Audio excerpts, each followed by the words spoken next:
Prime Minister Zoran Milanovic and a few of his ministers today attended a conference on state-owned companies which focused on their business results, restructuring and investment programs. Deputy Prime Minister Branko Grčić told those assembled that state-owned companies had made significant progress during the Milanovic government's mandate, pointing to successes in business results and restructuring. However, he did acknowledge that the huge level of debt these companies had continued to be a big problem. For his part, Milanovic told the conference that Croatia had to focus on securing as many EU funds as possible. According to the Croatian Bureau of Statistics, the budget deficit for 2014 was 18.8 billion kuna, or 5.7% of the GDP, up from 5.4% in 2013. Last year's general state debt was 279.5 billion kuna, or 85% of the GDP, up from 80.6% in 2013.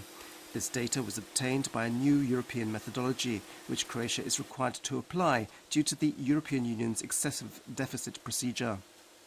The government has announced additional measures to reduce the deficit sought by the European Commission, which include new budgetary caps, radical cuts to state agencies and state-owned companies.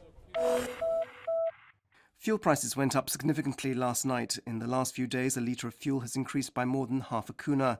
The government recently increased excise duties on fuel, and as of today, a 50-litre tank of petrol costs 25 kuna more to fill up than it did yesterday. President Kolinda Grabar-Kitarović today is continuing her meetings with the heads of parliamentary parties to discuss the state of the country's economy.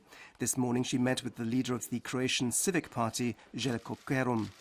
Today, the President is scheduled to also receive the leader of the Club of Independent MPs and former Prime Minister Jadranka Kosor, representatives from the Croatian Academy of Arts and Sciences, the Club of Independent Leftists, the National Minorities Club and the Democratic Centre Party.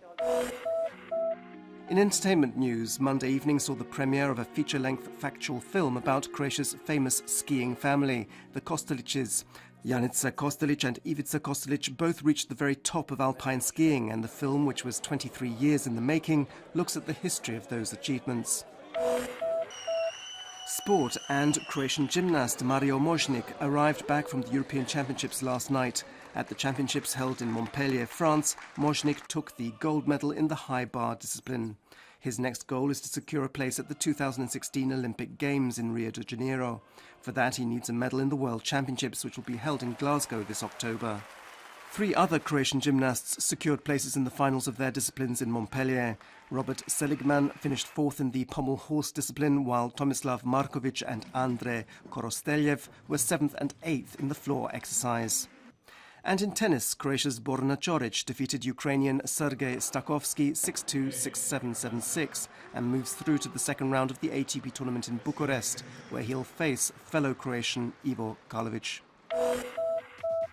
This afternoon's forecast calls for mostly sunny weather with some light to moderate cloud cover in places inland and especially in Slavonia and Baranja.